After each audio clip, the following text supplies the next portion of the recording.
Hey there, friends, followers, and family. This is Bill McDonald, the Reading and Writing Doctor, and welcome to those of you who are in CREST, what we're going to call constructed response, short answer, and extended essay, part 7. For the rest of you, it's going to be called My Grade or More Will Get a Good Score.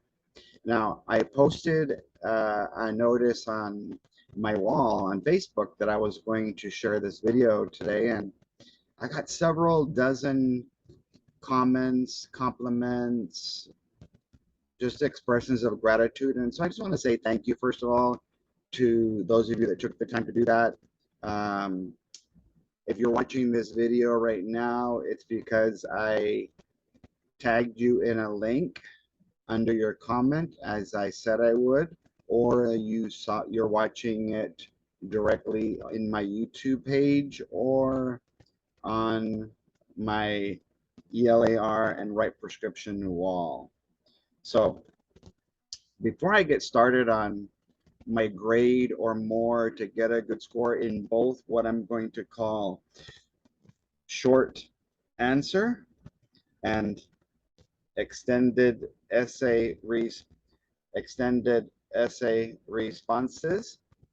how to get a 2 and how to get a 5. I just want to comment on a couple of the compliments I got. Some of you said, how do you make things that are so difficult so easy? Basically, they're saying, how do you take the rigor out of rigorous to make it just about us, that we as a team working together can be greater than all of us working on our own. Well, I think there's some saying that says the total is greater than the sum of all the parts, or something strange. But I just want to share a quick story with you to get started. Several thousand years ago, a couple thousand years ago to be exact, Jesus, one of the greatest teachers, was talking to some adults, and when he finished, his disciples asked him, "Hey, yo, oh my God, why do you talk so weird? How come you don't talk normally? How come you don't teach the way that the Pharisees and the Sadducees and the way John the Baptist does?" And he said, "Well, comma, they have eyes, but they don't see, and ears, but they don't hear." And so basically what he was saying is, because he was talking to adults, is I have to use analogies and parables and allegories, very simple things, so that it can make the difficult, what we call in Star World, the rigorous things, easier to understand. We're going to be learning in CREST how to use our hand to do extended essay, how to use our bodies, a star, a train, a pizza. There's so many different ways. And the reason I feel like we need to differentiate our instruction is that if we're true doctors, reading and writing doctors, then all of our patients, our students, should not always have the same exact prescription on how they should have to write. And so I'm going to teach you throughout my videos different ways to make difficult things easy. So before I go into the lesson, if you have never emailed me before, go ahead and take a moment to jot down my email address that's above my head there to the right of your screen. And it's the word writing _ doctor spelled out at yahoo.com. If you have any questions, or if you have any concerns or ideas, or need me to clarify something, you can either write to me there, because some of you don't have the social media called Facebook, so you only watch my videos through YouTube. So feel free to email me there. If you are looking for materials or trainings, you can either use my website, which is also there, www.therightprescription.com, or if you're one of those millions of teachers, paid teachers, when you get in there, just type the word the right prescription, and you'll find my store where you can get some things there that will be helpful to you. So welcome to Crest number 7 and my grade or more to get a good score. So without further ado, we'll get started by showing you a picture on my document camera of what you can see there is a red star. We're going to be taking a star test once we get, not in first grade, not in second, but in third grade and higher, in elementary, fourth and fifth grade. We're going to take a star test, and part of that star test now is going to be editing and revising. It's going to be constructed type responses, short answer responses, and extended essay responses, along with the regular reading that will be accountable for.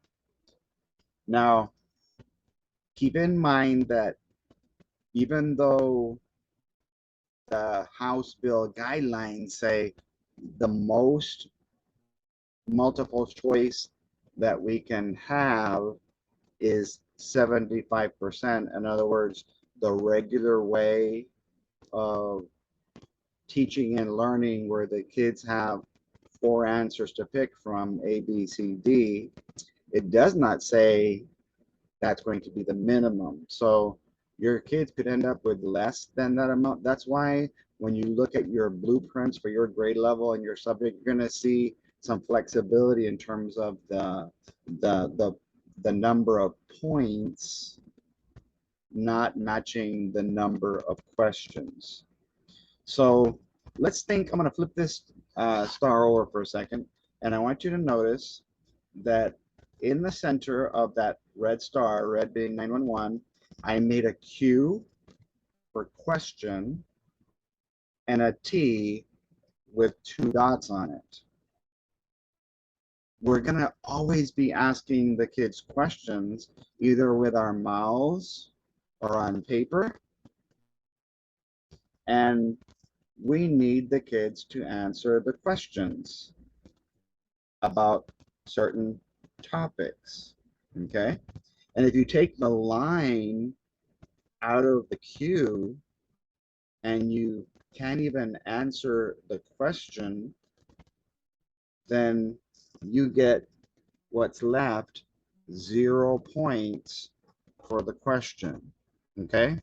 Now, let's focus on the lowest grade possible. We're going to build our way to short answer and extended essay by talking about our pre-K and kinder, okay?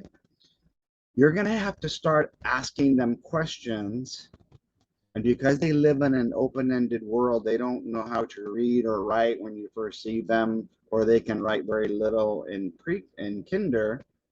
Once you ask a question about a certain topic T, the question has to have an answer.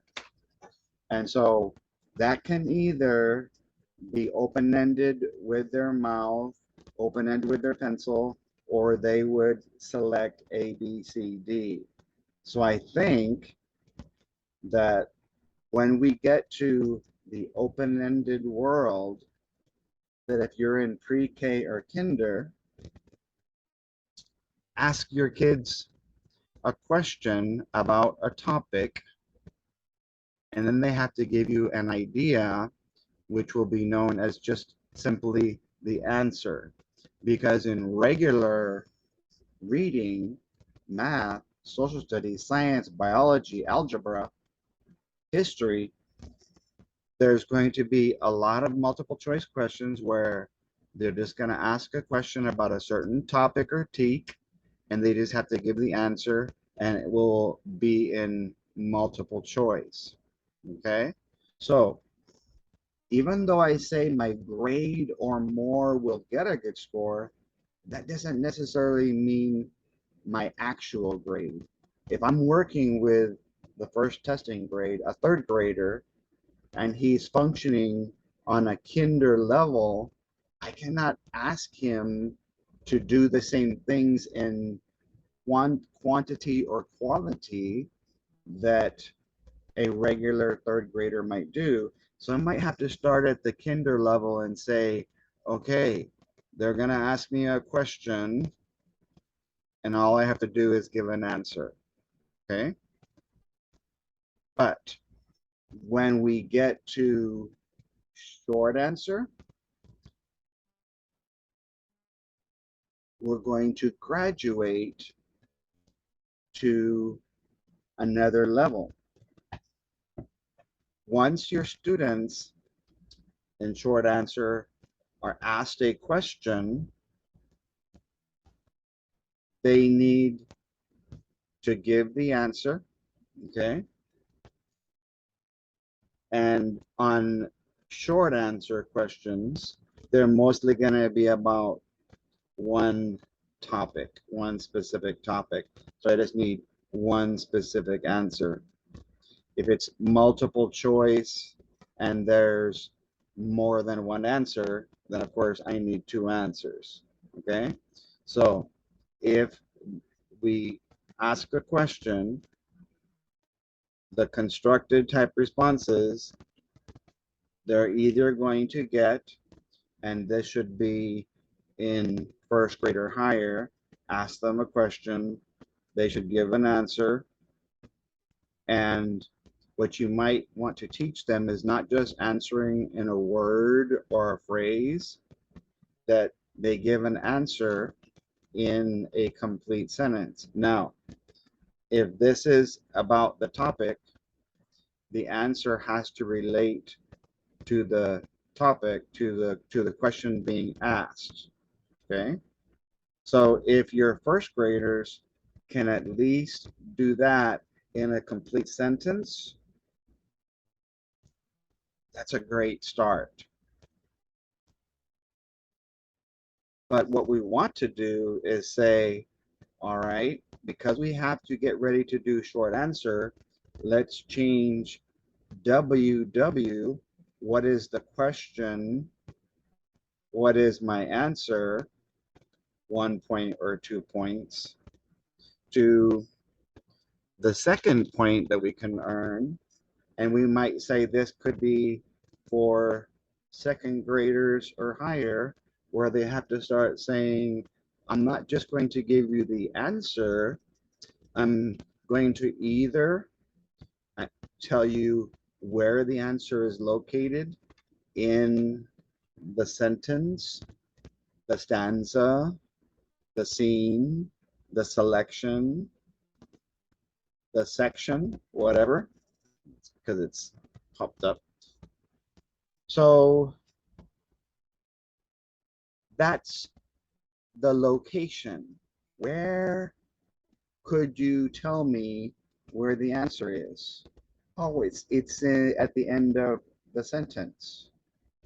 Okay, well, in the testing grades, the evidence, the actual text itself is more important than the location.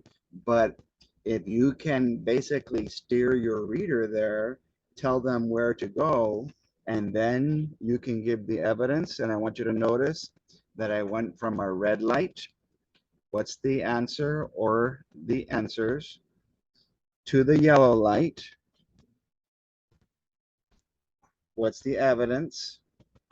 And I want you to pay attention that when I looked at all the samples from third grade all the way to 10th, when the examples were given, that when they turned WW, what is the question and what is the answer, to WWE, what's the question, what's the answer, W, what's the answer, where can you take me to find it, and what is the actual evidence. Sometimes the evidence was paraphrased. Sometimes it was the exact words that showed the answer. And sometimes it was the exact words in quotation marks. So what they're saying is, second grade or higher, as long as you give me the evidence with or without quotation marks, and hopefully some of your kids can tell you where it's at to name the part of the selection that it's at, then they get 1 point for the answer that ties to the topic. Because if there's no connection between whatever the topic is about and the idea they give for an answer, then they're not going to even get that first point. So second grade should be asked, and again, my grade or more, my actual grade or my ability grade. If I'm a fifth grader on a second grade ability level, I'm not going to be asking them at this point in the year to explain and explode and end and have great editing and revising. I'm only on level 2. And so I was telling some teachers in my trainings this year, like in August and September, may the ones be with you. October, November, may the twos be with you. December, January, may the threes be with you. February, March, may the fours be with you.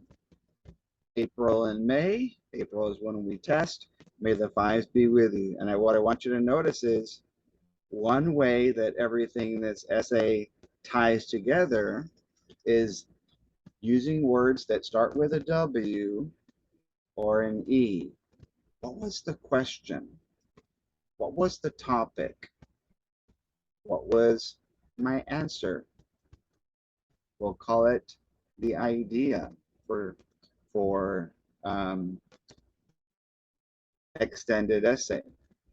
That idea, when we graduate over to extended essay, is going to be called a central idea statement in third, fourth, and fifth grade CIS, a controlling idea statement in sixth, seventh, and eighth grade, or a thesis statement in ninth or 10th grade. That's what's been modeled for us on the what we'll call the student rubrics on the new item sample tests. Okay, so let's say that we get to third grade. Okay, what they want you to do is develop. So the first 3 bullets, the first 3 points on this star are how an essay, how a response is organized, and because of bullet 3, how it's developed. And so I might ask a third grader to say, okay, well, at least explain one example of your evidence, how it ties to your answer, to your central idea statement in elementary, to your controlling idea statement in middle school, or your thesis in high school. So is it possible that we have some high school students on a third grade ability level? Yes. But if you can at least get them started, have them choose, they can share the evidence, and then give an example in a sentence of how that evidence ties to the idea that they shared with you. So there's the E for the evidence up there. There's the E for the example, and at least one sentence explaining an example of how my evidence and my idea and the topic are all interdependent, how they all connect and relate to each other. How do they transition smoothly from one idea to the next? So the way it can work is saying, okay, well, if I'm in fourth grade, then I might use two sentences to explain and develop. In fifth grade, I might use three sentences. And the cool things about these little smarties is that they are in the shape of circles, just like a period. And so whether you're drawing a period, an exclamation mark with a dot, or a question mark with a dot, they're all ways to end your sentence. And so if you count what we have so far, keep in mind that the question is not the same as the answer. In other words, the topic is not the same as the central idea.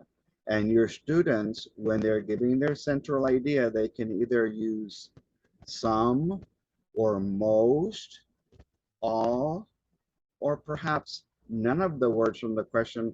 All they want to make sure your kids know how to do is, if we ask you a question about a certain topic, a certain TEKS, Texas Essential Knowledge and Skills, then we expect you to give us an answer, because the word statement means sentence, a complete thought with an idea about that topic. So if we count sentences, there would be one sentence for the central controlling idea thesis, a second sentence for the evidence, where you need at least one example of evidence, and it would help if you either in the front or back of the evidence, the beginning or the end of the sentence, you explain it. So that's two sentences, and that's all I need for a short answer. Red light to yellow light, I can get a 2 by doing those two simple things. If I do either or, I answer the question, but I don't give any evidence, then I'm going to get a 1. If I tell the reader, oh, there's this cool sentence in stanza 2 on line 7 that says blah, blah, blah, that's text. But if there's no answer, in other words, there's no idea that comes from inside the student's head, then your students are still going to only get a 1, because the way that the example showed on TEA's website was that if you only give the answer or the evidence, you can only get a 1. And again, the evidence has to be relevant to at least the topic or the question being asked. If it's evidence that the reader says, I'm sorry, that has nothing to do with the question that we were asking you or the topic that we were giving you, then you would only get a 1.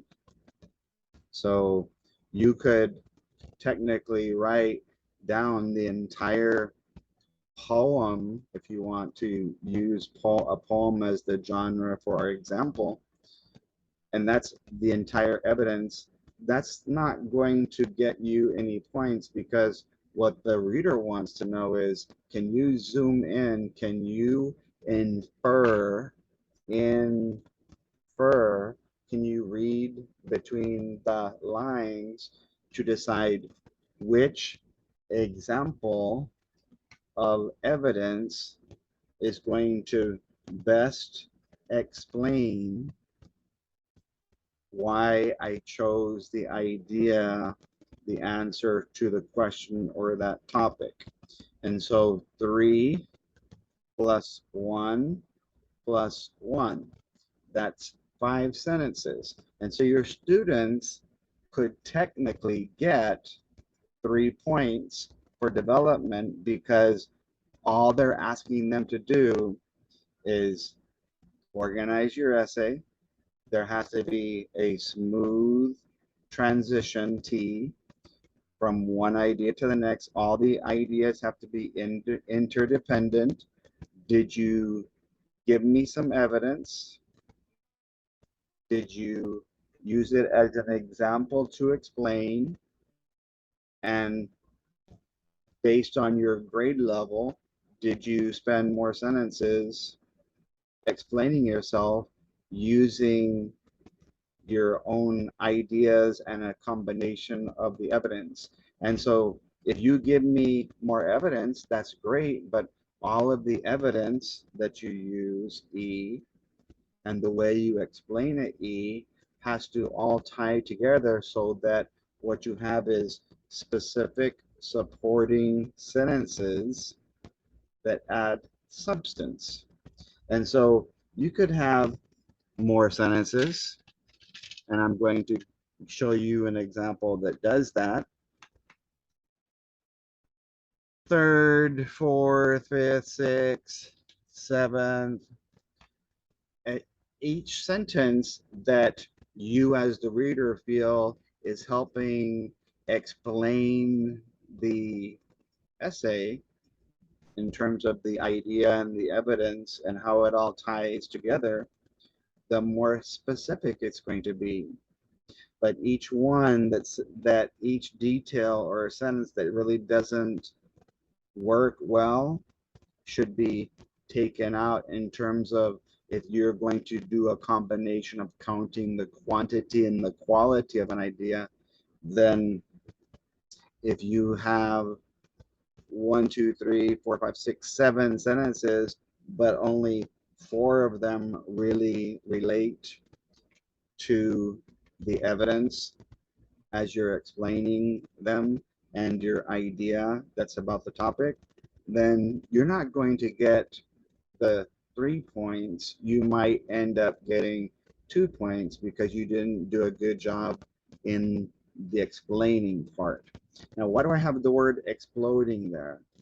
Later on in our video, we're going to talk about, when we're writing our essays, we want to always think of each word and say, how can I use higher vocabulary in different places? And that would be an example of exploding the essay, having effective word choice, E, where you're exploding the essay. Because if the reader is looking at a student who's using simplistic words, a high school student using elementary vocabulary constantly, and there's constant repetition, then that student's going to get less points. Let me give you another example about repetition. If you give me 7 sentences, and let's say 3 of them repeat each other, then you really only have 4 good sentences. And so the reader has to determine, does that 7th grader have enough quantity of information with the 4 that are there to earn the 1 or the 2 or the 3 points? Because they're basically going to look, because writing is subjective, at the entire response as a balancing act. But let's say you have 7 sentences, but you only put 1 period. Well, that's called one big run-on.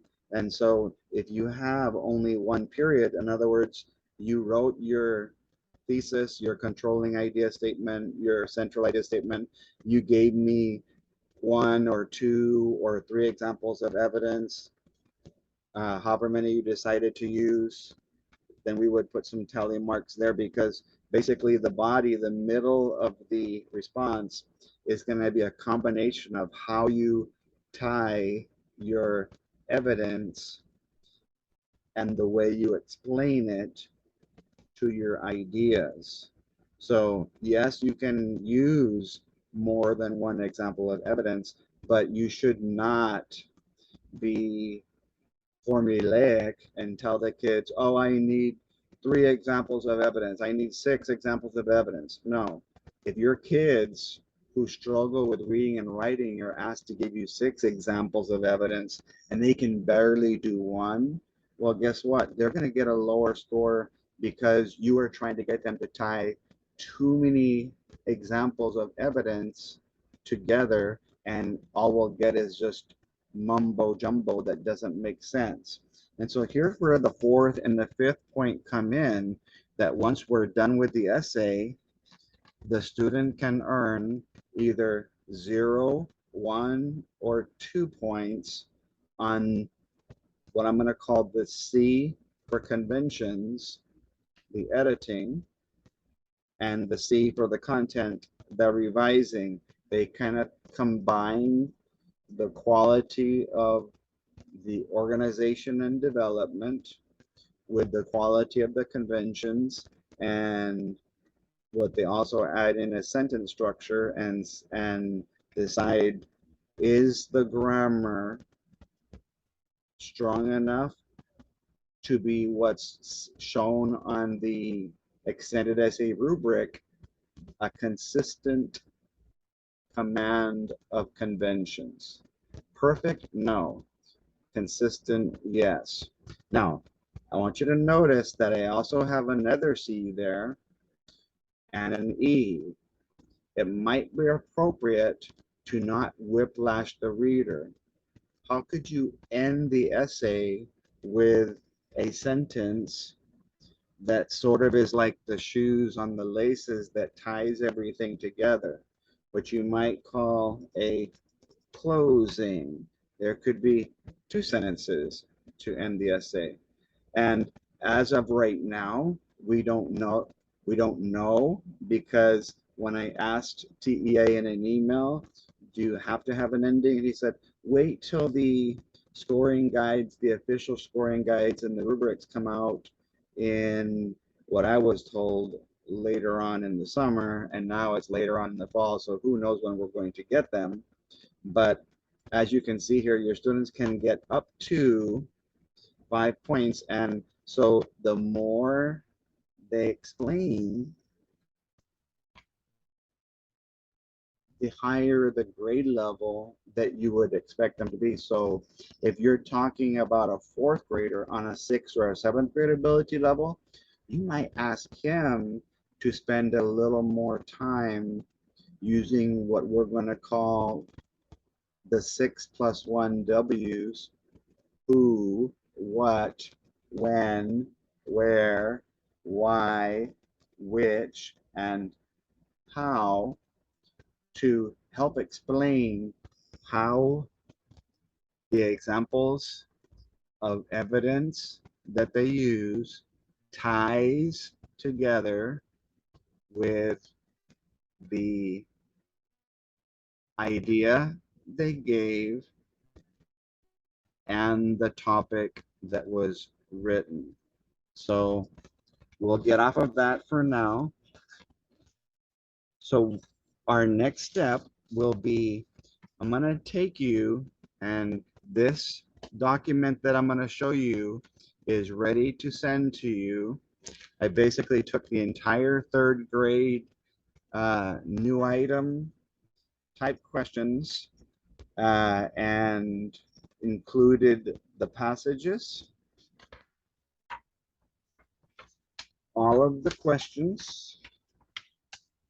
So as you can see here, some of the questions have two answers.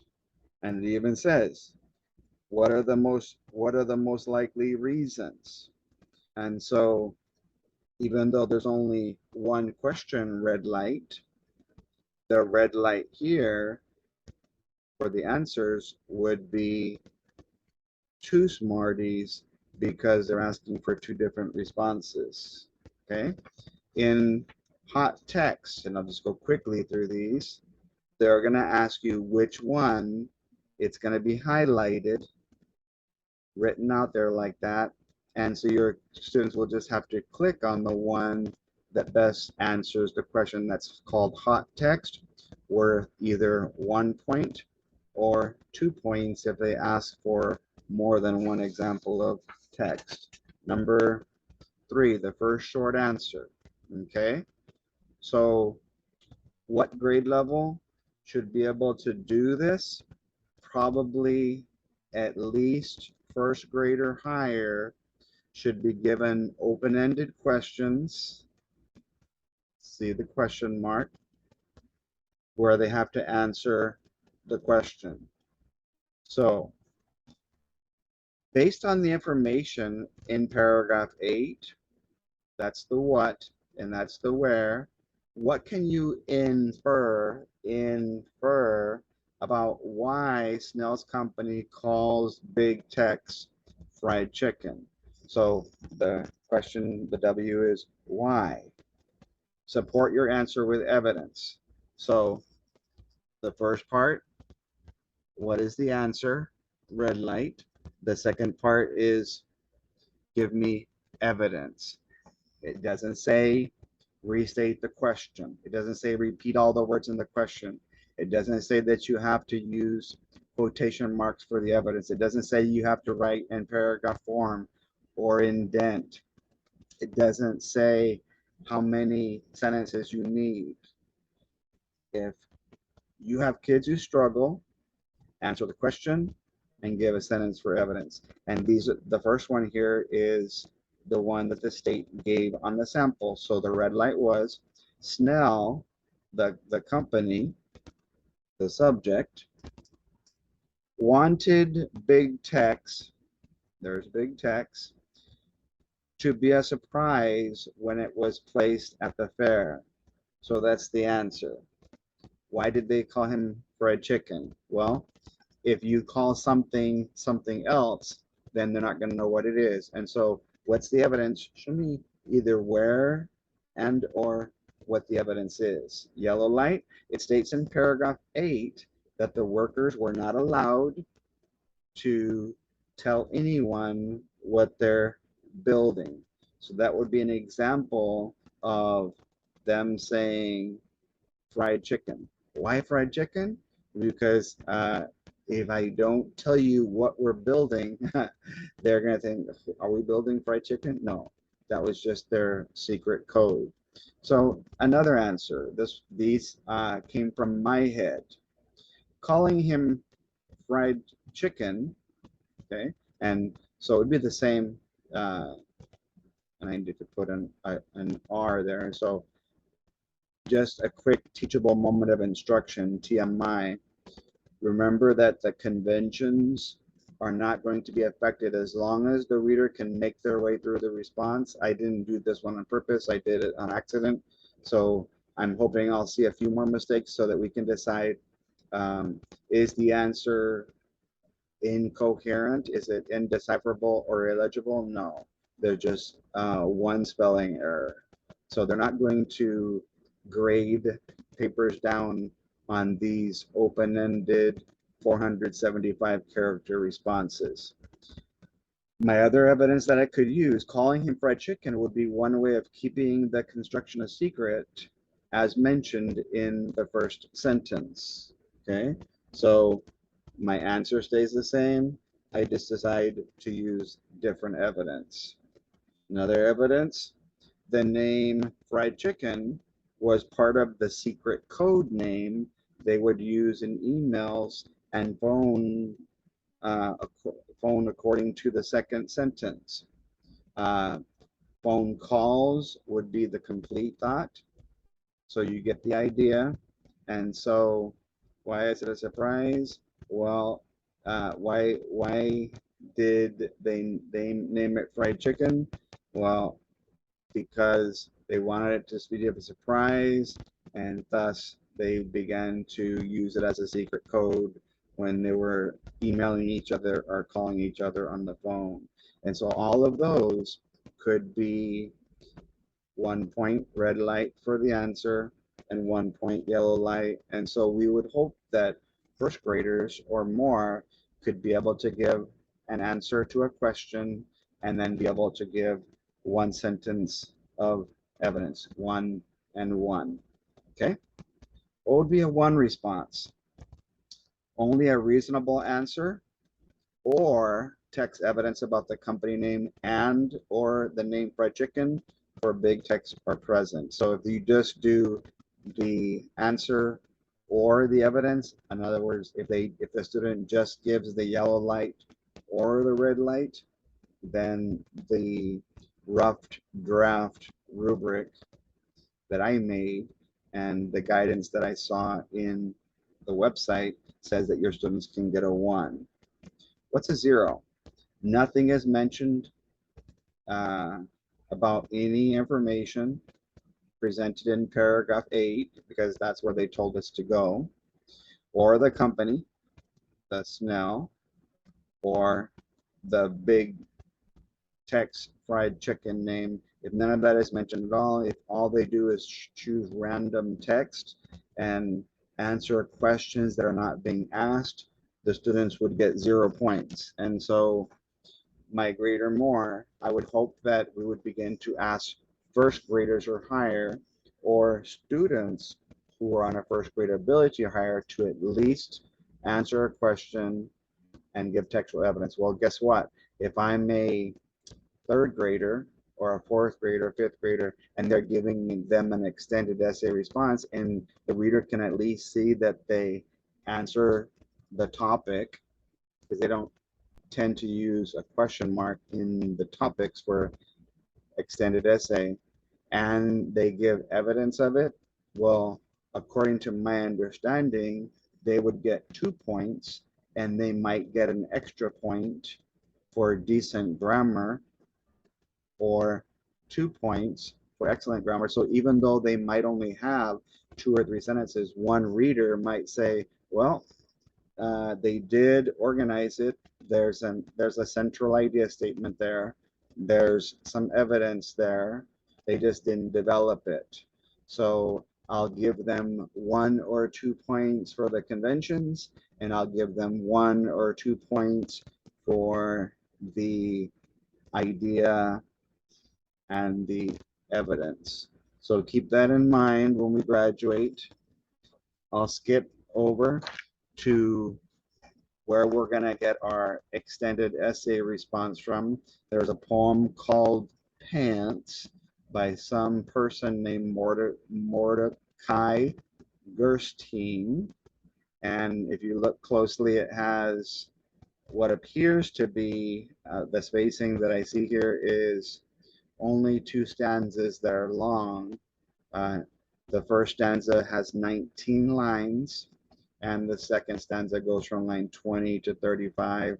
So that's 16 lines if you count line 20. So we'll see another. I'm going to jump over to question 8 because I want to just focus on the extended essay responses, but build up to them with the short answer responses. Okay. Question, topic, 1 point. In lines 20 through 29, that's the where to go. What is the most likely reason why the poet uses imagery to describe the pants getting washed? Okay, so the big idea is imagery that's using the senses or the setting for what? We have to make sure we connect the two things. How is imagery and the pants getting washed important? So what I didn't like is the example that they gave is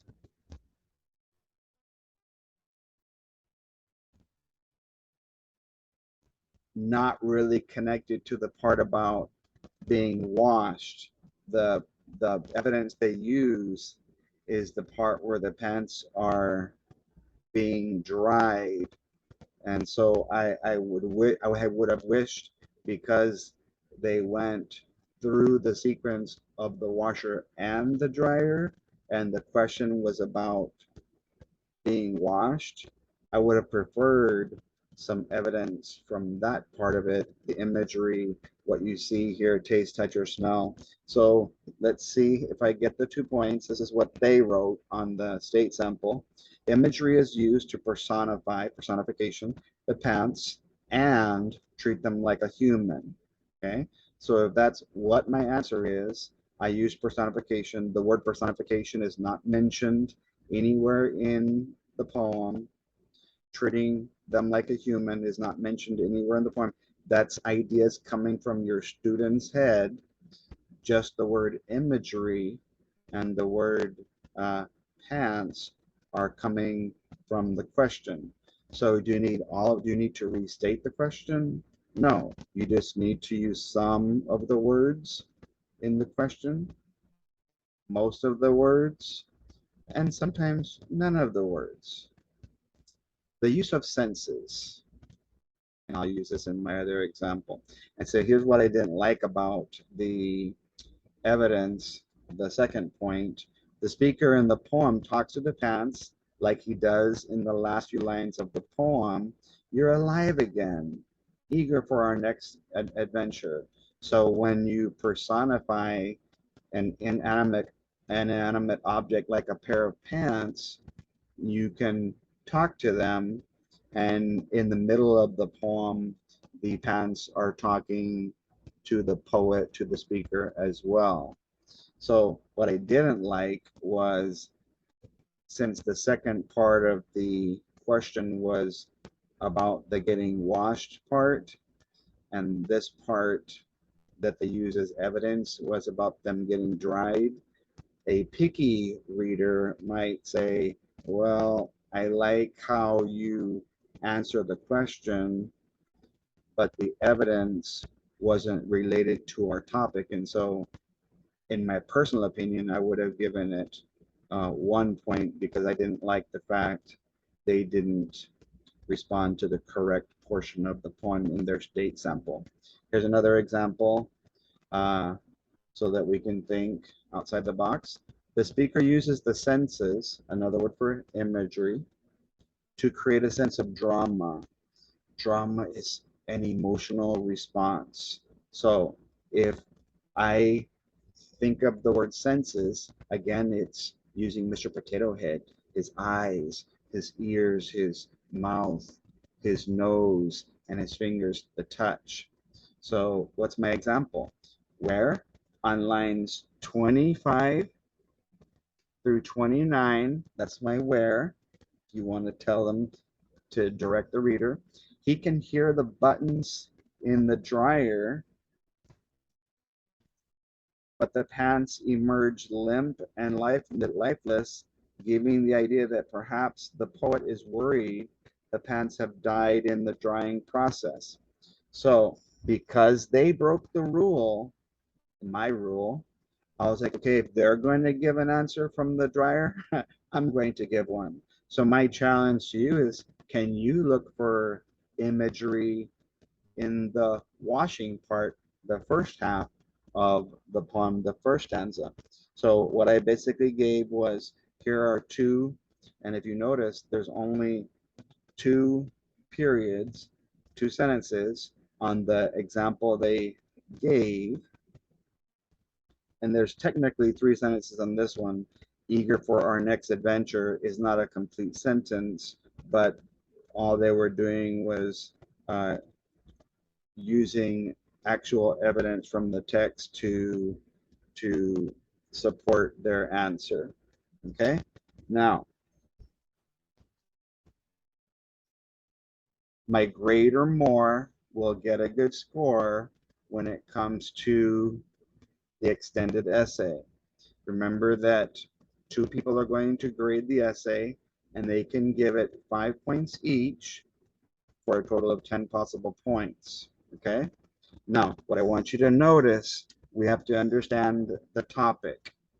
Explain the relationship between the poet and the pants. That's one thing. And how this relationship is developed by the poet. Because the topic has two different parts, the central idea has to have two parts, the controlling idea has to have two parts, or the thesis has to have two parts. So make sure your kids look for that word and, okay? And then what I would suggest that you have your kids do is draw a little hand on the 5 bullets that they give us, and we can call that section the mini student rubric. Okay, what are they saying that we need to do in order to get the 5 points? Do I clearly state my central idea, 3rd through 5th grade? Controlling idea statement, 6th, 7th, and 8th. Thesis statement, 9th and 10th. Do I organize my essay? When you look in a few moments at the organization section of the expository scoring guide, it talks a lot about the flow of the essay, the transition, and how everything ties together, how you move smoothly from one idea to the next. Everything has to relate. Your ideas relate to each other. Remember that phrase. How do you get to three land? Begin to develop your ideas in detail. Remember, I told you, how do you get a 3? You explain. So remember, what you can think about here is the easiest way to do it is to write these words in alphabetical order. That you get some evidence, decide which example or examples of evidence that you can use, and explain in sentence form that evidence and how it helps the reader understand why your answer is correct. And so if you were to add that other word while you're writing your sentence, one way to improve the content of a response is to remove the lower vocabulary and replace it with higher vocabulary, like I mentioned. And so that's where those of you who watch my video can say, oh, he talked about having a word bank where every time they get caught writing with higher vocabulary, typing with higher vocabulary, or talking with higher vocabulary, then we can have a word bank where they can get tickets. And so we have Halloween coming up. I would suggest you go to Walmart or Dollar Tree and get any cheap bucket or anything that can represent a word bank where you can reward the kids for using higher vocabulary. Okay? The 4th bullet says to use evidence. So it's one thing to write the evidence. It's another thing to choose the correct examples because the passage is full of evidence, but I need the evidence that ties with my idea that's a response to the topic. And so I could write all the evidence in the world, but if I don't explain it, then I'm not going to be able to get the 3. And the 4th and the 5th bullet are what we call the cups. Use correct capitalization, spelling, capitalization, punctuation, and grammar. So capitalization, usage, punctuation, spelling, and what we're going to call, because it's mentioned in the rough draft rubric, sentence structure. And we're also going to talk about sentence boundaries where you don't have run-ons and fragments. And so I have a short answer here but I'm going to go over to the next page to show you. Here are two examples of my red light, my yellow light, and my green light. And so I've got two responses, but what I want to do is skip over, and since if you email me, you can get this same set of documents. I made this paper today that says everything ties together in extended essay responses. And so the shoes are laces. The shoes have laces that tie together. And I used a red T, a yellow E, and a green E and an S because everything in an essay that gets a 5 ties together. So it's basically an acronym. It's a way to teach extended essay. Why am I using red, yellow, and green? Because your students can relate to a traffic light. And traffic lights either go from top to bottom, red, yellow, and green, or from left to right. So I'm going to show you both ways. What is the T of ties? Did I understand the topic? The topic had two parts. So I need a two-part central idea statement, controlling idea statement. Remember that. I need to match it. So what I'm going to suggest that you do, because your kids who struggle with reading and writing are going to struggle with responding to two topics in the first 6 weeks and or the second 6 weeks, you might just want to give them one specific demand for the topic, and that way they only need to have one specific central idea statement, thesis statement, or controlling idea statement. Why is the T important?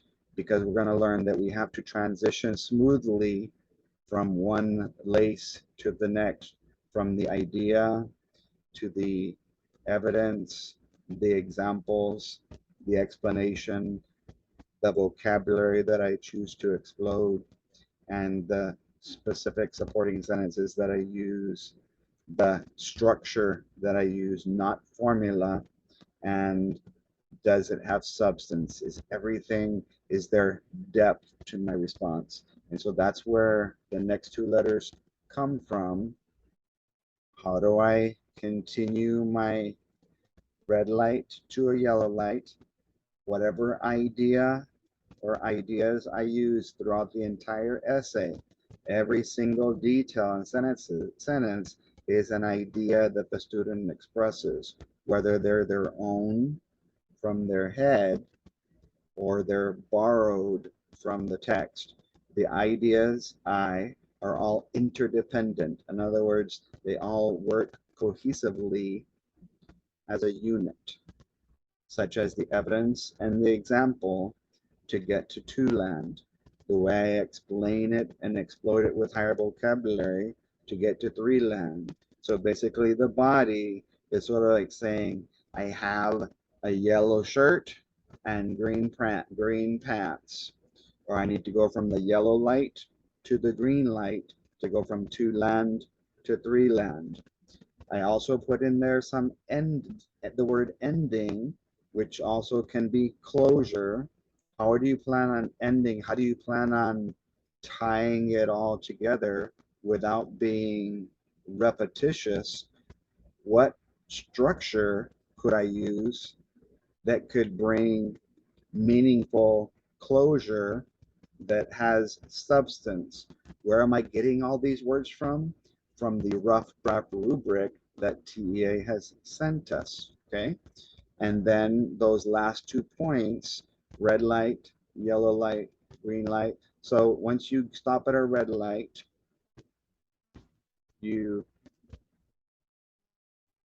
had to slow down, yellow light. Once the light turns green, you go. and then eventually you're going to get a light that turns yellow where you slow down and then you stop again. And so this is all part of the attachment. And so I feel like before I show you my essays, I need to show you uh, the short constructed response, how to get a 2 on constructed response, answer the question, and give evidence. How to get a 1, answer the question, or give evidence, and then you can look at the other answers. And then what are some ways that will most likely get me a 0? Where did I get this from? It's based solely on the information provided by TEA in their post and their online examples. It will be modified as more information is provided. My disclaimer here, I don't represent TEA or any of their companies, and they do not endorse the products or service of independent consultants or companies. So that is what a lot of you already have asked me for.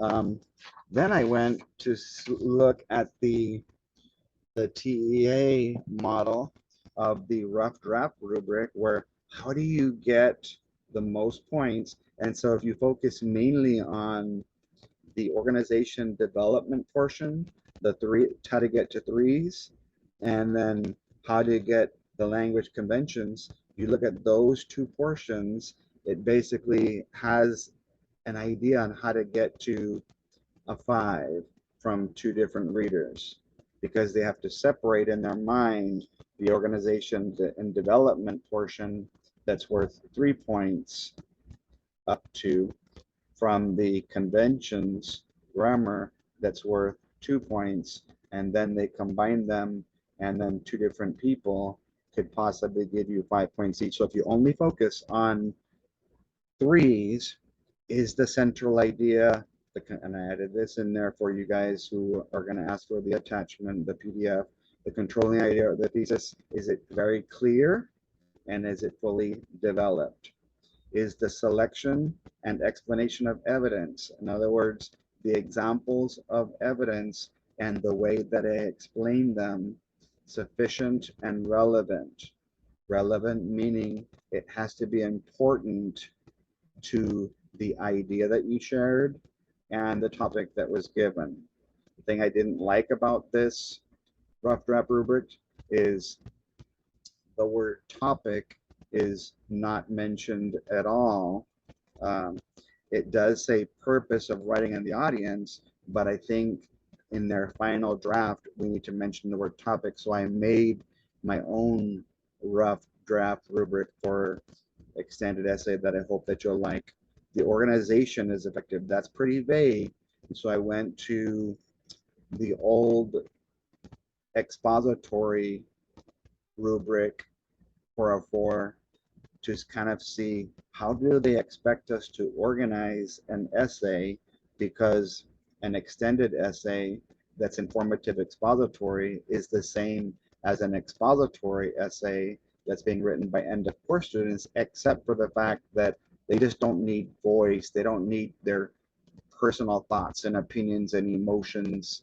uh, they need to express the thoughts, the opinions, the emotions, the senses, the imagery of the characters in whatever they're reading, but their own voice does not need to be there. Let's make sure that's clear. Their expression of ideas is clear. There's a full awareness of the purpose for writing, in this case, informative expository, and the audience, the people who we're explaining to. Okay, so I want you to notice it says nothing about how many indentions, how many paragraphs. It doesn't say how many, a minimum or maximum. And so telling your students all those things, that's formulaic. Telling them what words to use or how many examples of evidence to use, how many paragraph indentions they have to have. None of that is going to be required, because that's not structure, that's formula. And so remember my acronym ties, the last letter S starts with structure, that we have to have the correct structure to explain evidence, but it doesn't have to be formulaic where every single student is being taught to write the same thing. The conventions, how do I get the highest grade? Consistent command of conventions, grade level appropriate. In other words, they would expect more from a secondary student than they would from an elementary student. They would expect more from a fifth grader than they would from a third grader. You should expect more from a third grader than you would from a kinder. That's why I was saying my grade or more to get a good score. Lowest grades, dude, just I'm going to give you a question, answer the question in a complete sentence, either with multiple choice or open-ended. Okay, what is conventions, grade level? The sentence construction.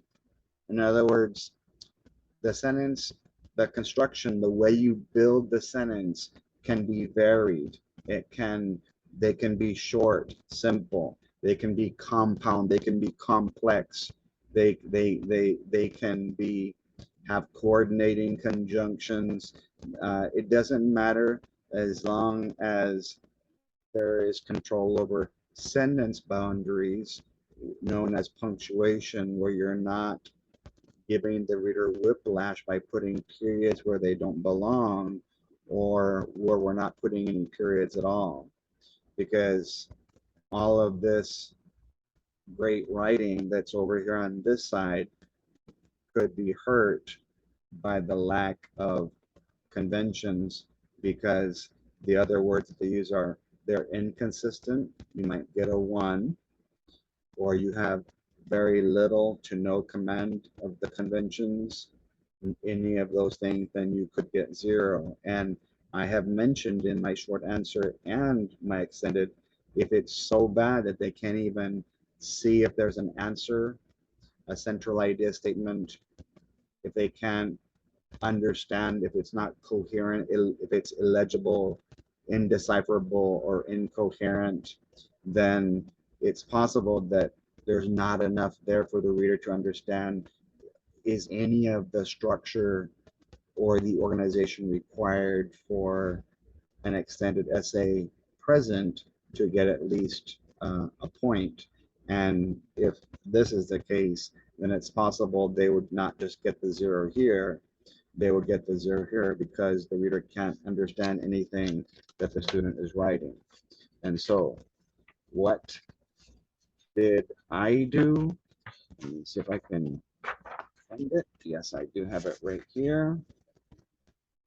I went straight to the expository rubric for our 4, and I used the keywords so you can kind of see this is a pre-draft of some things that they're going to look for. They talked about organization.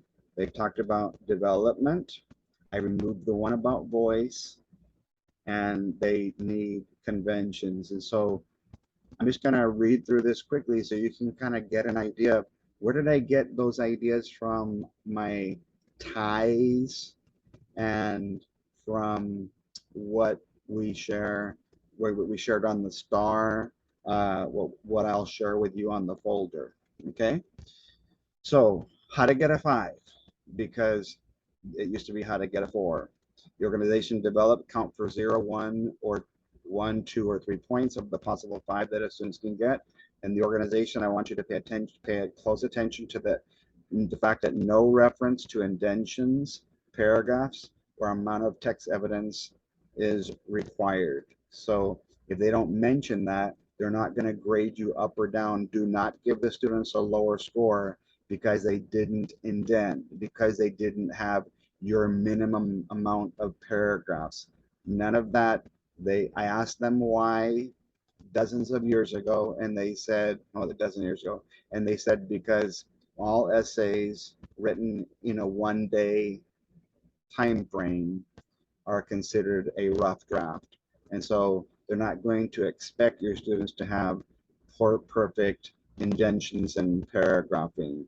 Yes, it's in the curriculum that we teach indentions and paragraphs, but it wasn't mentioned on the rough draft rubric, and so more than likely it's not going to be mentioned on the final draft rubric.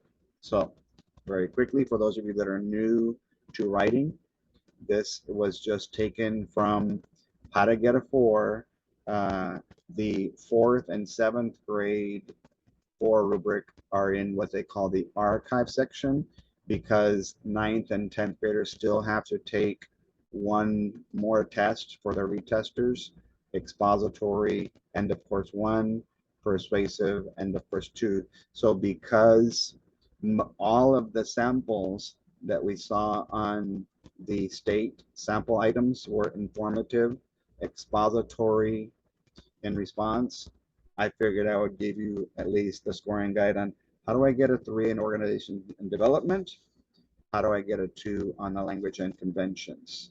So let's read through there's 3 bullets for organization. The organizational structure of this is clearly appropriate to the purpose, expository, and responsive to the specific demands of the prompt, of the topic. So I changed the word prompt to topic. They're not going to give your students a prompt. They're going to give them a topic. And on extended essay, it's not going to have a question mark. Because it says the word demands, that's plural. And so because the topic that we saw a few moments ago had 2 different ideas, they're going to have to respond with 2 different ideas in their central idea statement, their controlling idea statement, or their thesis statement. The essay is skillfully crafted because the writer uses organizational strategies, that structure, that are particularly well suited to the purpose, expository, and the task, whatever the topic is. Notice topic and task start with a T. My ties, every idea expressed in the essay ties together. Every single sentence has to be organized in a way that they all work together. How? Let's see it in the second bullet. The writer establishes a clear central idea statement, controlling idea statement, or thesis statement.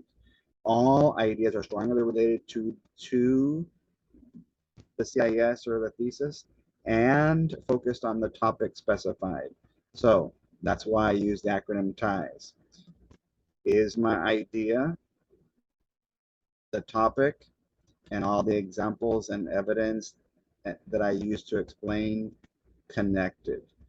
By sustaining this focus, the writer is able to create an expression of ideas that's cleared, unified, and coherent. We work together. We all go together. And probably something that a lot of students forget when they're writing an essay, the writer's progression of ideas is logical and well controlled, meaningful transitions, that T of ties, strong sentence to sentence connections, in other words, the specific supporting sentences that they use, enhance the smooth flow of the essay by clearly showing the relationship among ideas. In other words, you just can't be jumping from a thesis to an example and an evidence that has nothing to do with each other. They all have to relate to each other, the idea, and the topic in order for the student to get the maximum amount of points. Making the writer's train of thought easy to follow from beginning to end. And even though this phrase wasn't there before, it says the entire essay must be unified. And so if the student has a beginning, a middle, and an end, everything has to be unified. And my own little phrase here is the essay does not cause readers whiplash. I don't want to be stopping and going and jumping, and I don't want to be in Star Trek beaming from one idea to the next and having no idea how they connect to each other. So we need meaningful transition words. The development portion. The development of ideas is effective because it said on that 3rd bullet, develop your ideas in detail. How do you do that? It's effective because the writer uses evidence and examples from the text that are specific, relevant, and fully explained or expressed, adding substance and clarity. All these are things that are mentioned on my TIE's acronym. Now, this is not a requirement, but I felt like I wanted something for students who could think critically, who could think outside the box, that could take their writing response to a higher level. The writer may choose to use a unique view of the selection, not the world, the selection that they're reading, and the text as a basis for writing, or to connect the ideas to each other and the evidence in insightful, interesting ways. I, I. So that is going to help with the quality of the response. The writer develops the essay in a manner that demonstrates a thorough understanding of the purpose of writing, expository, and the audience, the reader. Language conventions has a value of 0, 1, or 2. And again, this is on page 17 for those of you who asked me for a PDF copy of what we're showing in this video. The writer's word choice is purposeful and precise. And so if you have a sentence that expresses an idea in some way, and you're just using simple vocabulary, then I'm going to give you basically, in my mind, 1 point of quality. All right. But if you have higher vocabulary, if you have great word choice based on the topic, the ideas, and whatever is being asked in the task, then I'm going to give you extra points in my mind, because part of the conventions is your word choice, the language that you choose to use in your computer when you're typing. It reflects a keen awareness of the expository purpose and maintains a tone appropriate to the task. The word choice strongly contributes to the quality and clarity of the essay. So what they're saying is, it's awesome to have quantity, but it would be even better to have quality and clarity, a more specific word choice than something that's pretty vague. The sentences are purposeful, varied, and well controlled, enhancing the effectiveness of the essay. Where is that coming from? When they said the sentence construction or the sentence structure. When they're making or building their sentences, that was part of the rough draft rubric. So that's probably how it's going to be. Varied sentence structure means they could be different types of sentences. Like I said, simple, compound, complex, uh, uh, compound subjects, compound predicates, whatever, as long as it is done purposefully and helping the effectiveness of the essay. Last one is basically the conventions. That a consistent is the same word that was used on the rough draft rubric of sentence boundaries, that S that we talked about, and spelling S, capitalization C, punctuation P, grammar, and usage U. Although minor errors may be evident, they do not detract from the fluency of the writing or the clarity of the essay. The overall strength of the conventions contributes to the effectiveness of the essay. So CUPS is for the improvement of the grammar. Capitalization, that's there. Usage, punctuation, spelling, and sentence construction, structure, or sentence boundaries. Those are all important things. And just a little credit I'm giving here at the bottom. This detailed essay rubric for a 5 is derived from ideas expressed in the rough draft extended essay rubric and the end of course expository rubric from TEA. I wanted to be able to see, because the organization part was so vague in terms of what the expectations were, I felt like seeing this was going to kind of help you see how they're going to determine the quality of the organization. In other words, the order, the flow, the transitions, the connections of ideas, how they relate to each other. So that's very important that you begin practicing that with your students. Now, in my response, I was like, once I saw that, I was able to make structure. What is the purpose?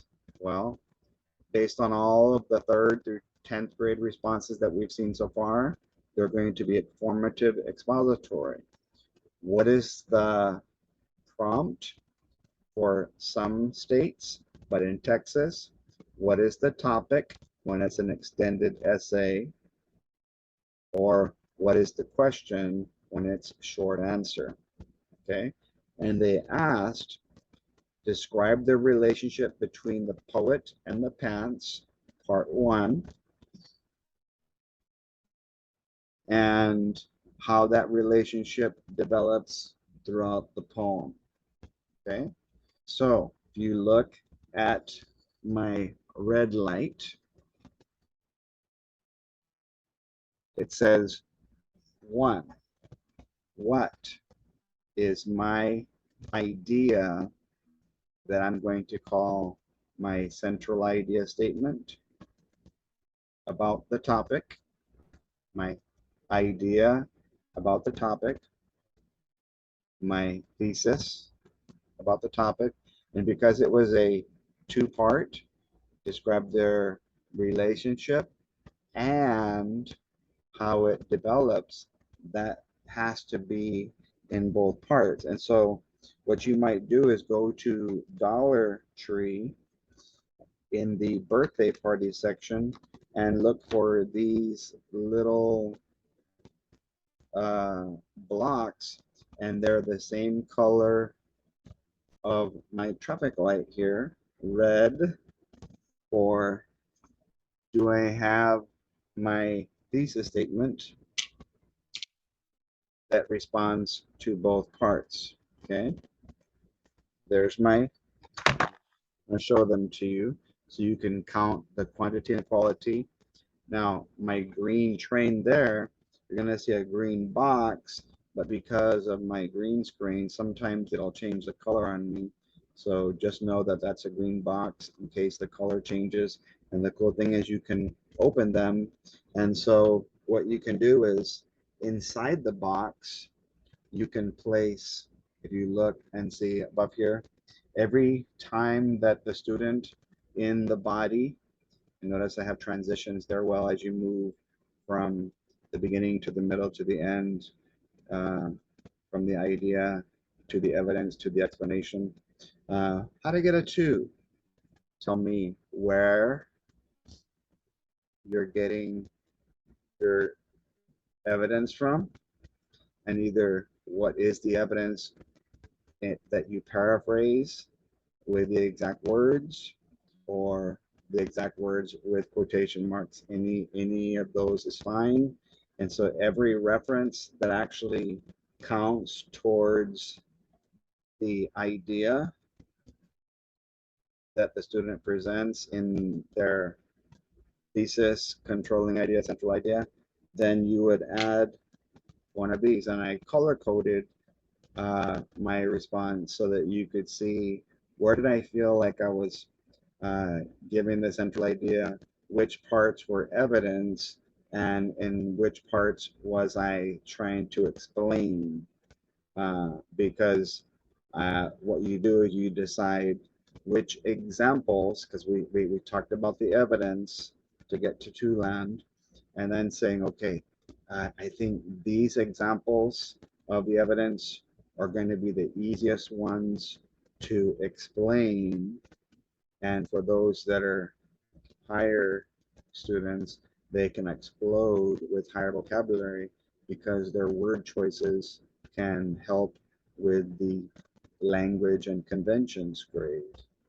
And then because eventually I've got to stop again, the 4/5, how are you transitioning to your what you might have an ending, so you're not just whiplashing the reader, and your ER, taking your paper to the emergency room of editing and revising. So the C there can be C for closing, C for conventions, working on the grammar, or C for content, working on the revising by either adding, removing, replacing, or moving things that maybe I feel are not going to be long. And the cool thing about typing now, keyboarding, is that it's going to be a lot easier to remove sentences or details, word choices that the students don't like than it would be to when we were having to put them down on paper, because they were gonna have to basically, your rough draft can be typed and then your final draft is just you going in there, if you still have time in your school day, because the test is no longer timed, then you could go back and improve the content and the conventions. Now, somebody asked me, Bill, what if I like to work from top to bottom? Well, then I just turn my train this way and say, okay, yes, some traffic lights are vertical, where I have a paper or a screen that works from top to bottom. Then you have your red light, one land, your yellow light, the evidence, the location, the explanation of the examples, and hopefully some exploding. How many smarties is how many details or sentences that you have in there, and do you have an ending? If you have two sentences to end, then you might put two smarties. If you end with two sentences and you use higher vocabulary three times, then you would put five smarties inside that red box. If you have three sentences to end but you only put one period, then you might put one smartie, and so the conventions would be affected because of the punctuation. And so that is not the way, but a way. So how do I use a train or a traffic light? But I will use the colors red, yellow, and green, because most of you who, all of you who have joined the CREST online training, and many of you who are following me already have this advanced English language arts writing, English language arts reading and writing folder, where you have the constructed responses on the left, reading specific above the red line, and then math, social studies, and science below and above the red line. The short answer is the red light and the yellow light. The extended essay response is, how do you go from the red light? What is the topic? And I put the word question in case they ever do happen to give the topic in question form. I have that already ready, but just remind your kids that whether they use a question mark or a period, it's still a topic. And they want an answer from your students' brains. They need to brainstorm and think of an idea using their words. In other words, what original words can I use in my response? Because they don't just want them restating text, because the text is the evidence portion, how you get it to. So if all you're doing is writing text, there's no idea coming from your head. And because this response said, describe the relationship of the poet and the pants, because that was a two-part topic, then the central idea, controlling idea, and thesis statement has to be also two parts. In other words, it has to have two ideas in it in order to be effective. How do you get to two land? The organization, the transitions are important, how you flow from one idea to the next. Why is the Y yellow and green? Because As you're giving evidence, yellow, you've got to explain and explode your evidence and connect it all to your ideas that you use in your thesis statement. Why are these other wows there? Because some of the kids, you can think of original words. What original words? In other words, what actual words are in the topic that I can use if I'm a struggling reader? Or what original words from my head can I use? In other words, what other words called synonyms can I use to have more effective word choices so that we're not restating and repeating, because that is formulaic. That's not structure, that's formula. And what original way could I start, or what other way could I write? In other words, you could have different parts of speech. Start with a noun, start with a verb, start with whatever. It doesn't matter. It's just a variety of sentence structures, but what we heard in the conventions. So the yellow is going to be allowing your students to give the location. And here are some examples of locations that they can go to, and the evidence with or without quotation marks. The development. Decide which examples and evidence you're going to use to explain, and you need to GPS, get pretty specific. Thinking of that idea, my grade or more, will get a good score. And you could ask yourself questions. Who do I need to focus on? What is it? I need to focus on the poet and the pants. What do I need to focus on? Their relationship. When in the poem does it express some form of relationship? Where are they at in the poem that demonstrates their relationship and how strong or weak it is? Why does the poet use certain pieces of evidence? And if I do that, then to get specific to my response, why is that line there in terms of connecting to how their relationship is developing? Which details, which lines are the most important? Which expressions of ideas do I want to use to help me explain and get pretty specific? How could I use them all to weave and do well as I develop? Closure, closure.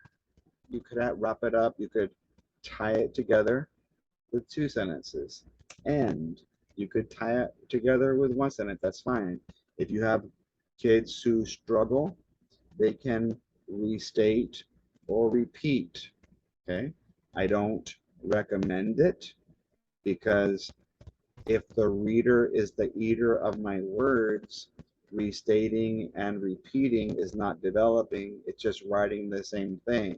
So that's an example of a formulaic ending. But if you feel like you have kids who need to restate and repeat, it's like saying, oh, I'm going to use this hat to restate the topic, and I'm going to use that hat again to restate the topic, instead of shoes that ties everything together by instead rephrasing myself in some way, or reflecting higher level thinking to connect the relationship between the poet and the pants, and some sort of interesting or insightful connection your students can make about their relationship, because that's allowed.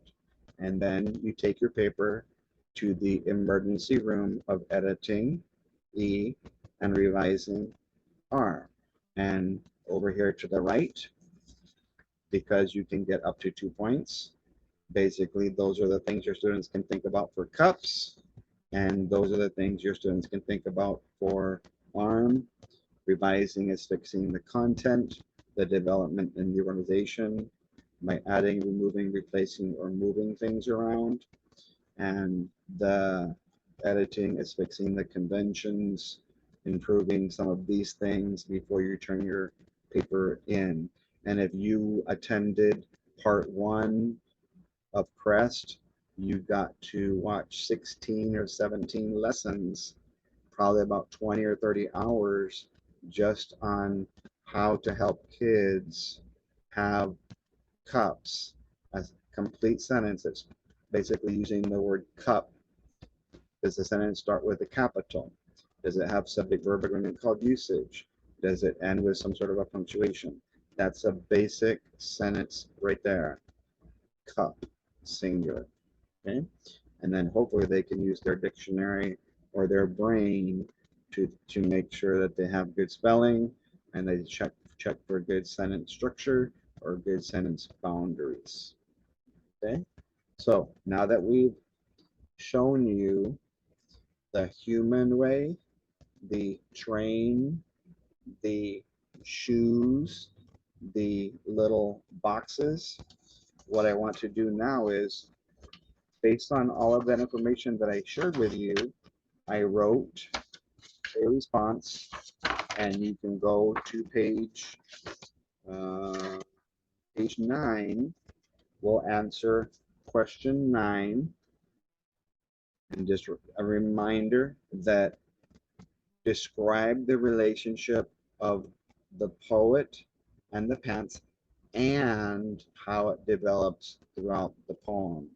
And so my red is my answer, my yellow is my evidence, and my green is the way that I try to explain the evidence and work on how it all ties together.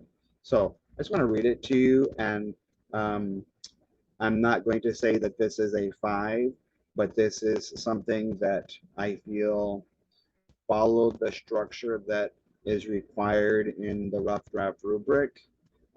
Notice that I have no indentions. I wrote the word answer there, but I don't really have an indention. I don't have paragraphs.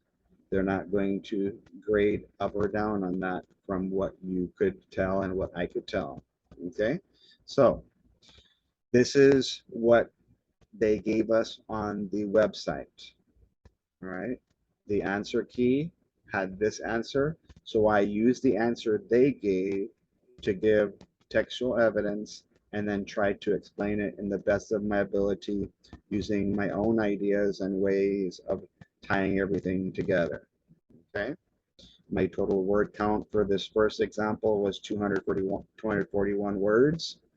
The characters without spaces was 1,063, and the characters with spaces was 1,313, and the maximum amount you're allowed to use without spaces is 2,300.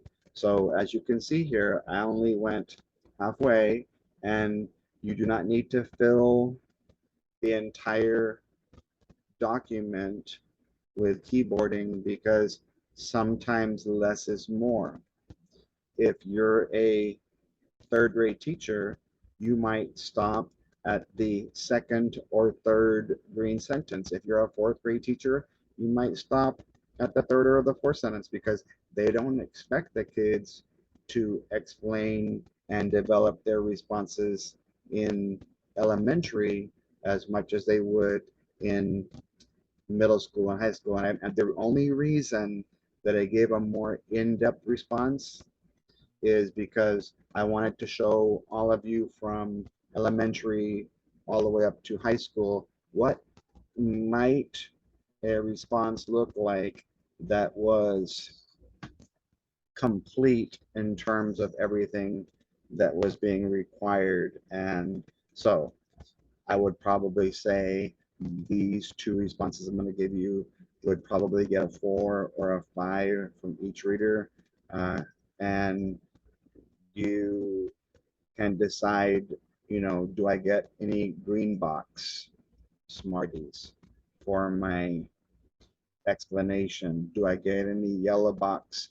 Does the examples of evidence that I use, do they tie directly to the idea that I use? So here we go. The poet or speaker has a special connection to the pair of pants.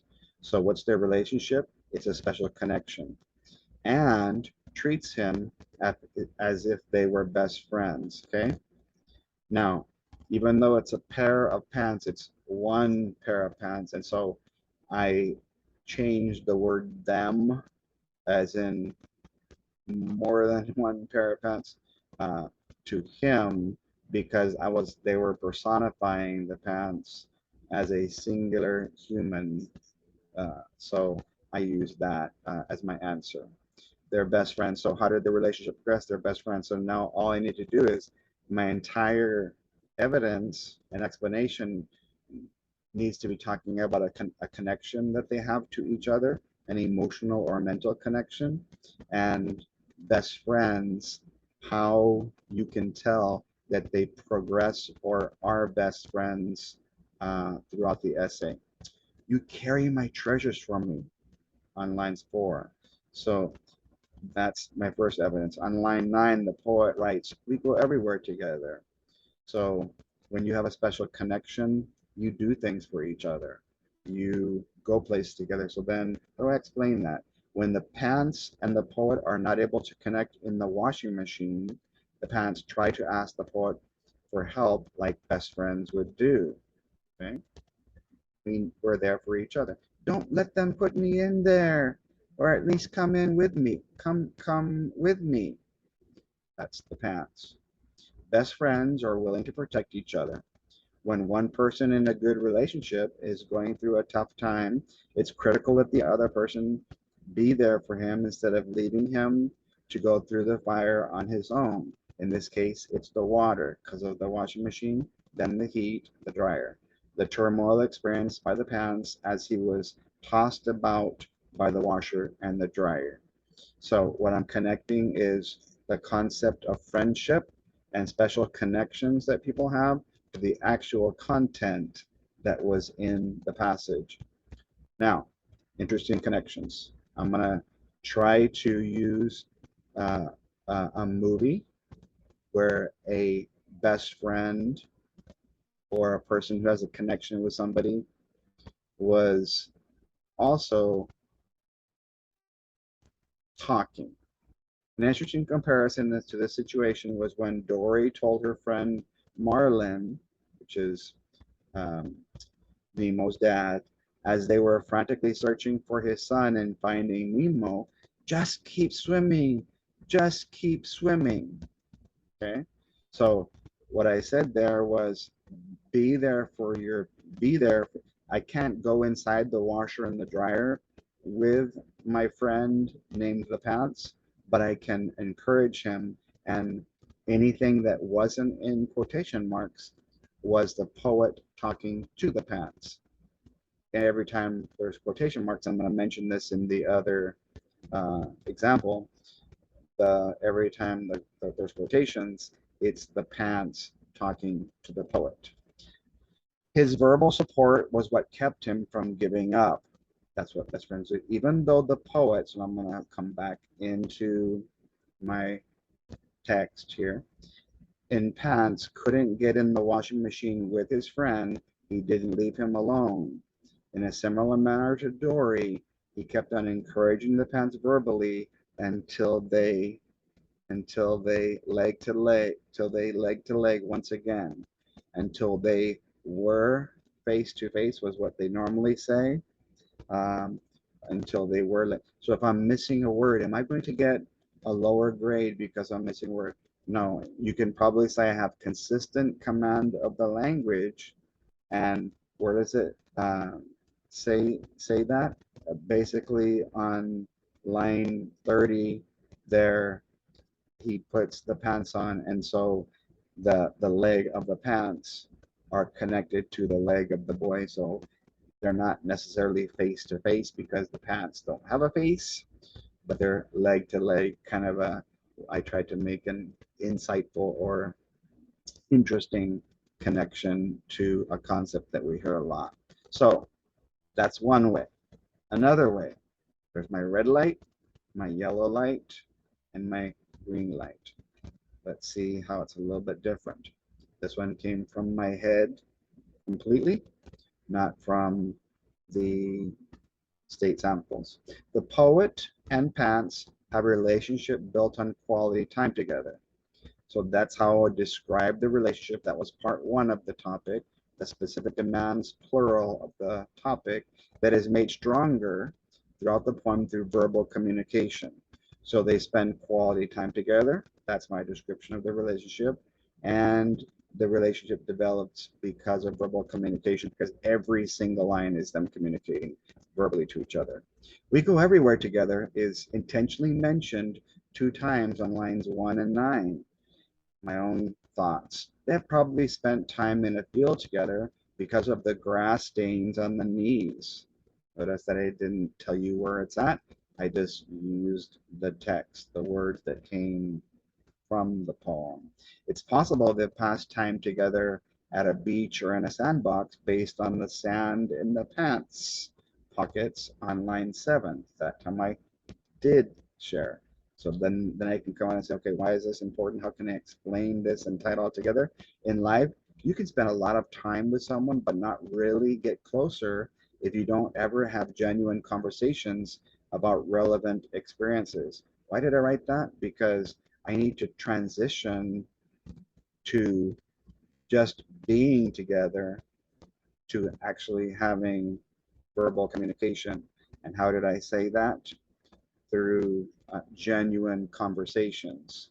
So I don't have to restate my central idea, my controlling idea, my thesis. I can rephrase it and say, what's another way of having good verbal communication?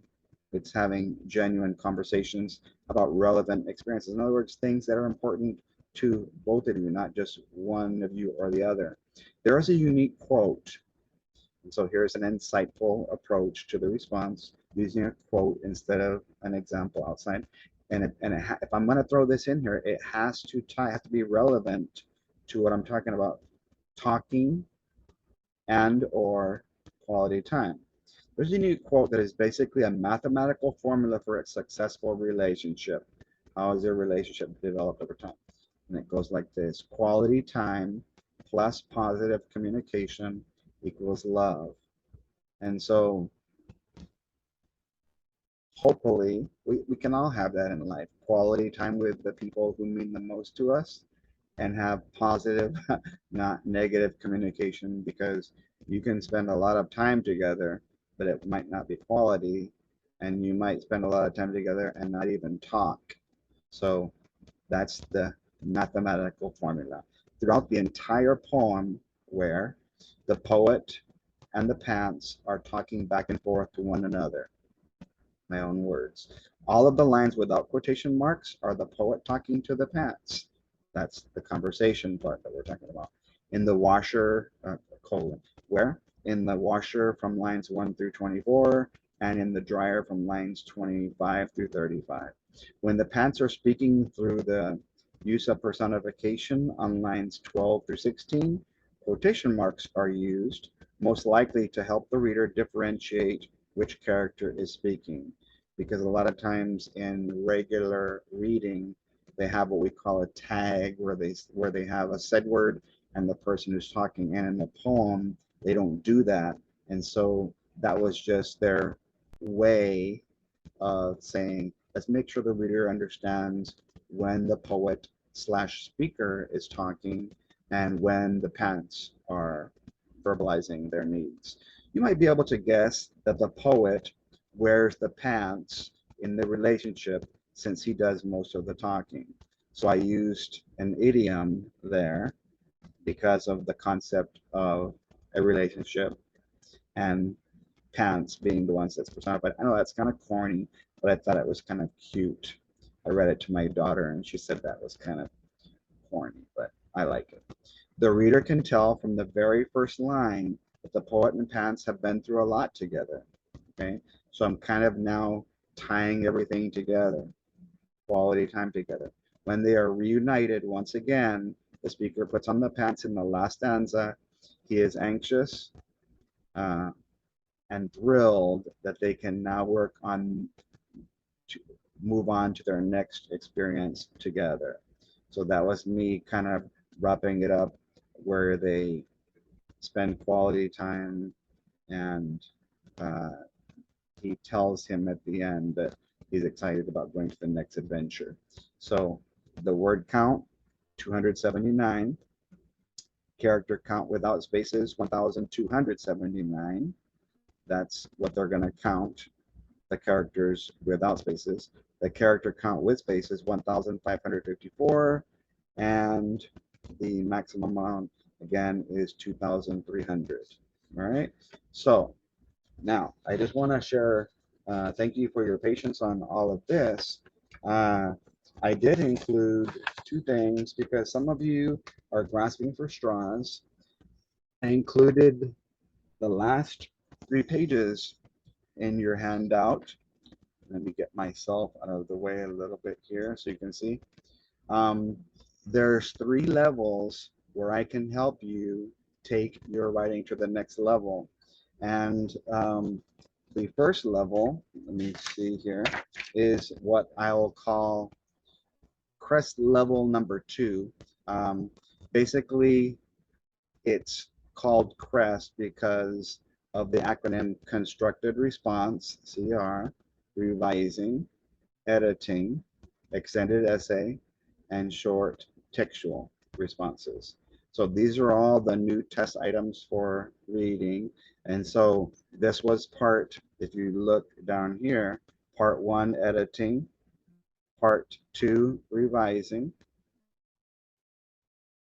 You can see they're only worth 1 point each, but they'll be either 8, 9, or possibly 10 or 11 questions of editing, and 8, 9, 10, or 11 questions of revising in 2 passages. Part 3, if you want the constructed response that are worth 1 or 2 points. Part 4, if you need some more guidance with short answer text-based responses. That was the red and the yellow. And part 5 for the extended essay responses. And then as free bonuses, you receive regular multiple choice based on the most difficult questions from last year's test. You'll get practice tests based on the 2018, 2019, 2021 test. All of that's included for the $50, and it's over 100 hours of training, and you get the digital and hard copy class sets at this price as long as you buy. I felt like I needed to have like a limit. Um, well, yeah, as long as you buy 3 parts or more. For example, if you needed guidance on parts 3, 4, and 5, you would enter a quantity of 3 on the CREST training, and you would put in the notes part 3, 4, and 5, where I show you how the constructed responses are a foundation to the short answer, which is a foundation to the extended essay. And so that would be $150. And whether you just get 1 part or get all 5 for 250, what you see here is that you're going to get the writing materials along with online practice tests sent each month. So at least once a month. If you just order editing, then for the $50, then I will send you some editing passages each month. If you order editing and revising, then you'll get those each month, because I'll be keeping on making, because the test has to be online.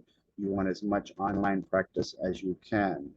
Now, some of you are on a little bit tighter budget. If you don't mind just receiving the digital, then you can ask me for the link to the digital only. As you can see here, it says the training fee, this will be a total hours. This special price includes digital copies only of the writing materials, and the video lessons links will be uploaded by email.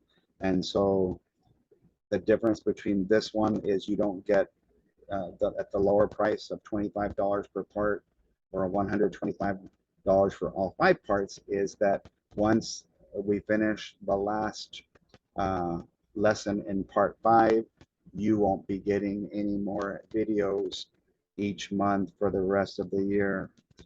You'll just that your last video will be the last one that we work on for part 5, and so we're going to be going on probably, I'm thinking, trying not to drain the teachers because we've probably done over 50 or 60, 70 hours of video already. It took me probably about 20 hours just to make what you saw on this video, and then this presentation itself is taking some time as well.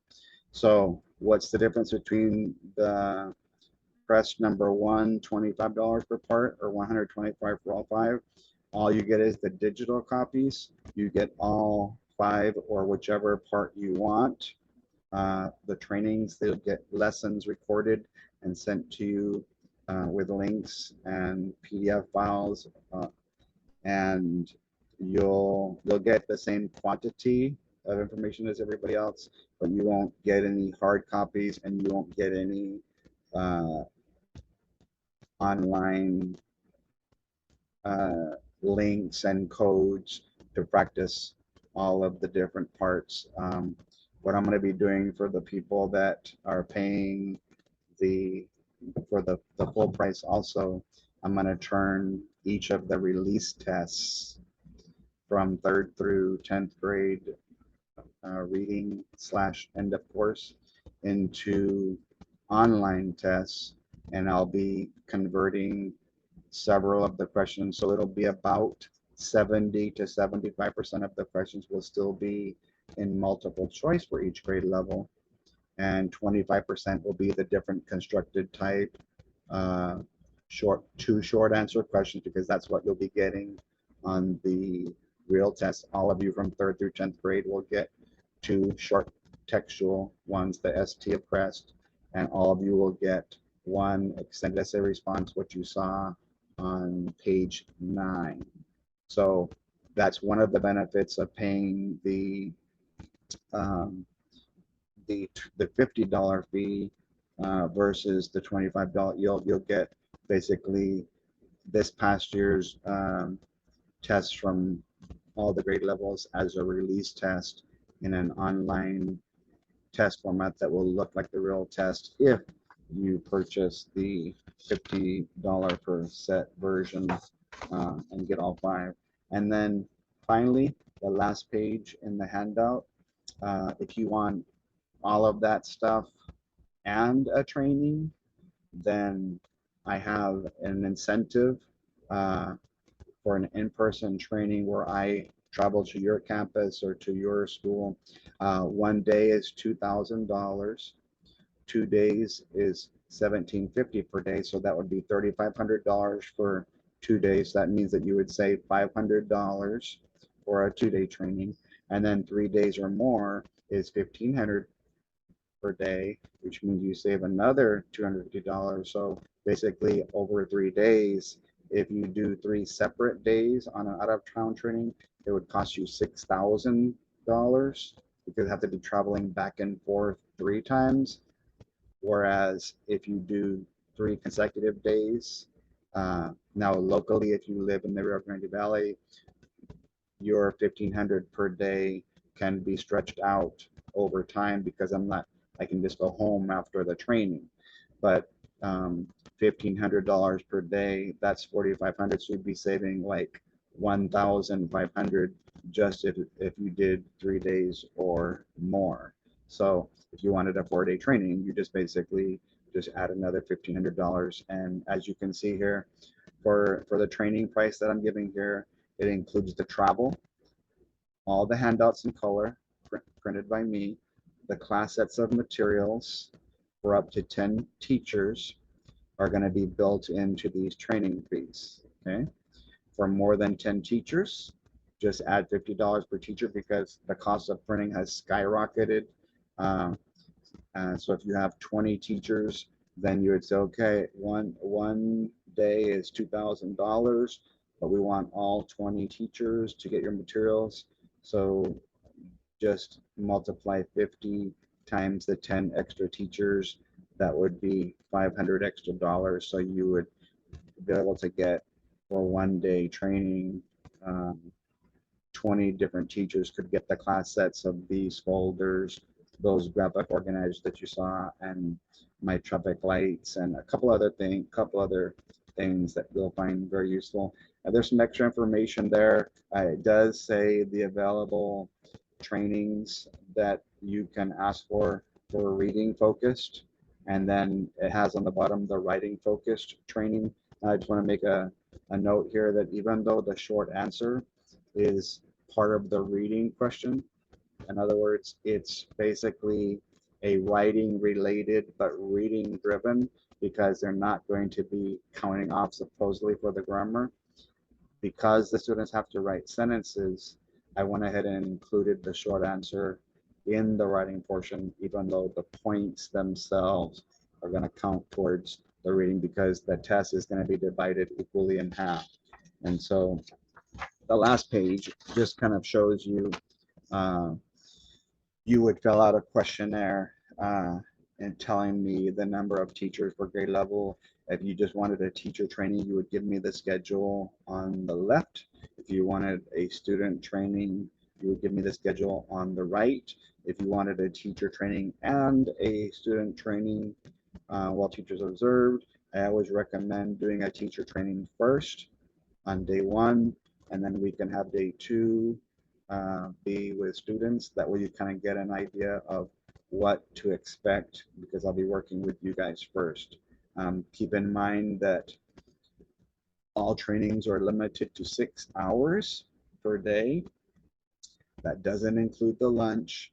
So 6 hours of total time. And so I appreciate you. If you were watching all the way till this part right here, I appreciate you very much. And just by you watching to this point, if you are hearing me right now, it means you kept on listening to the very end. I will give you a free PDF file, and it'll be a surprise. So if you email me at that email address written on the upper right hand part of the screen there, I watched until the end, you just email me that phrase, please send me my PDF, my free PDF file. The automatic file that all of you can get is that document that I just showed you.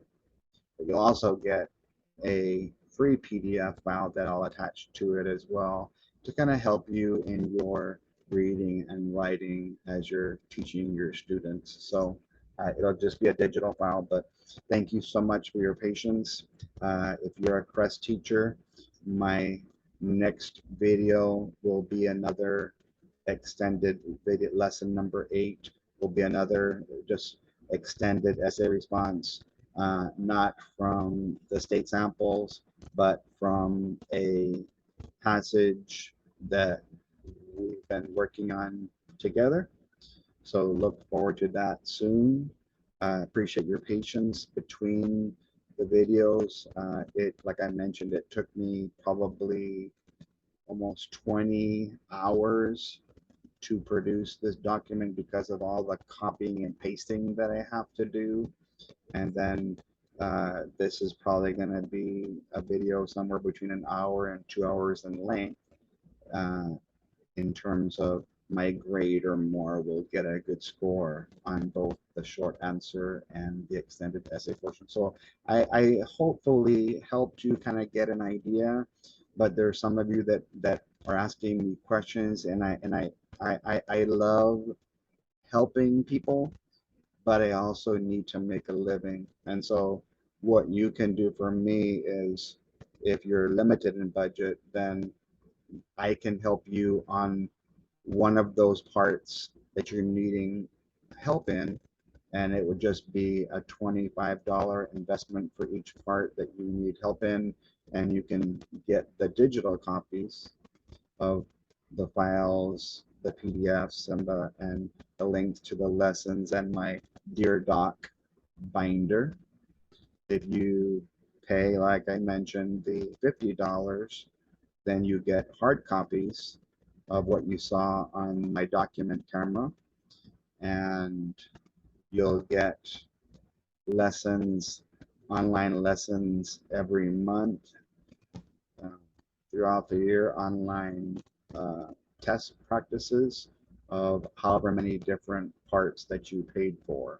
That's the difference between the 25 and the 50.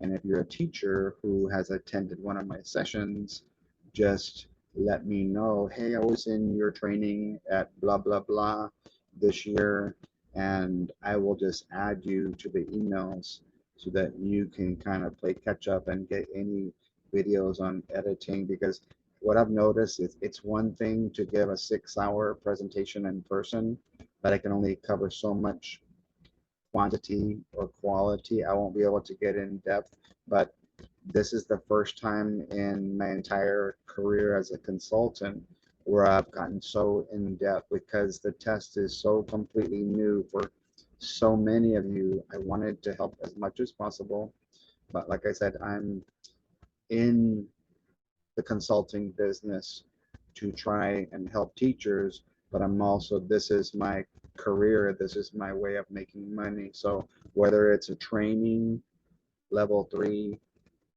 level 2, hard copy and materials and help all year long, or level 1, just parts 1 through 5 digitally and no hard copies, um, help me help you by supporting my my business, because I'm just one person. I'm not some huge company, and I appreciate once again all the compliments that you guys gave and share with me.